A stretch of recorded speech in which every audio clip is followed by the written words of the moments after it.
ನಾನು ಯಾಕೆ ಬಂದೆ ಅಂತ ಕೇಳಿದೆ ಅಲ್ವಾ ಭಾಗ್ಯ, ಫೋನ್ಗೂ ರಿಪ್ಲೈ ಇಲ್ಲ, ರೆಸ್ಪಾನ್ಸ್ ಇಲ್ಲ.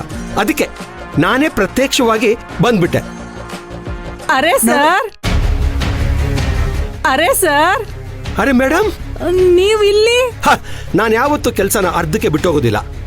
ಇನ್ನೊಂದಷ್ಟು ಫೋಟೋಸ್ ತೆಗಿಬೇಕಾಗಿತ್ತು, ಅದಕ್ಕೆ ವಾಪಸ್ ಬಂದ್ಬಿಟ್ಟೆ. ಸರಿ ಸರಿ ರೀ. ಅಳಿಯಂದ್ರೆ ಬನ್ನಿ, ಇಲ್ಲಿ ಯಾರು ಬಂದಿದ್ದಾರೆ ನೋಡಿ. ಮೇಡಮ್ ಅವರೇ, ನೀವೇನು ನನ್ನನ್ನು ಒಳ್ಳೆ VIP ತರ ಟ್ರೀಟ್ ಮಾಡ್ತಾ ಇದ್ದೀರಾ? ಅಯ್ಯೋ, ನೀವು ಸುಮ್ನೆ ಇರಿ ಸರ್. ನಮ್ಮ ಊರಿನ ದೇವಸ್ಥಾನ ಬಗ್ಗೆ, ನಮ್ಮ ಮನೆ ಬಗ್ಗೆ ಇಷ್ಟೊಂದು ಅಭಿಮಾನ ಇಟ್ಕೊಂಡು ಬಂದಿದ್ದೀರಾ. ನೀವು ಒಂಥರ VIPನೇ. ಅತ್ತೆ, ಅಳಿಯಂದ್ರೆ ಬನ್ನಿ. ಇವರು ದೇವರಾಜ್ ಅಂತ. ಇದಕ್ಕೂ ಮೊದಲು ಒಂದ್ಸಲ ನಮ್ಮ ಮನೆ ಬಗ್ಗೆ ಡಾಕ್ಯುಮೆಂಟ್ರಿ ಮಾಡಕ್ ಬಂದಿದ್ರು. ನಮಸ್ತೆ ಸರ್. ನಮಸ್ಕಾರ. ಬನ್ನಿ ಕೂತ್ಕೊಳ್ಳಿ. ರೀ, ಕೂತ್ಕೊಳ್ಳಿ ನೀವು.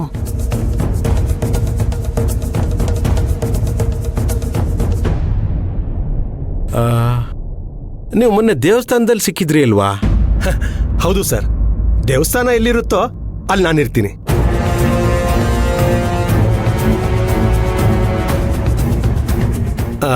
ಅಂದ್ಹಾಗೆ ಭಾಗ್ಯಮ್ಮವ್ರೆ, ಇವ್ರು ಯಾರು ಅಂತ ಪರಿಚಯ ಆಗ್ಲಿಲ್ಲ.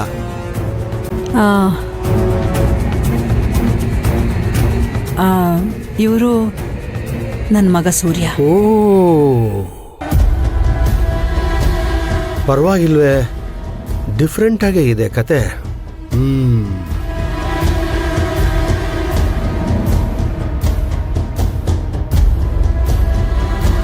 ಹಾ, ಮುತ್ತಿನಂತ ಮಗ, ಚಿನ್ನದಂತ ಮನೆ, ವಜ್ರದಂತೆ ಒಗ್ಗಟ್ಟಾಗಿರೋ ಫ್ಯಾಮಿಲಿ. ನಿಮ್ಮನ್ನೆಲ್ಲ ನೋಡ್ತಿದ್ರೆ ತುಂಬಾ ಸಂತೋಷ ಆಗ್ತಿದೆ ನನಗೆ. ಸರ್, ನೀವು ಇದಕ್ಕೂ ಮೊದಲು ಈ ಮನೆಗೆ ಬಂದಿರೋದೇ ನನಗೆ ಗೊತ್ತಿರಲಿಲ್ಲ. ಹೌದೌದು, ಆಗ ಸತ್ಯಮೂರ್ತಿ ಯಜಮಾನ್ರಿದ್ರು.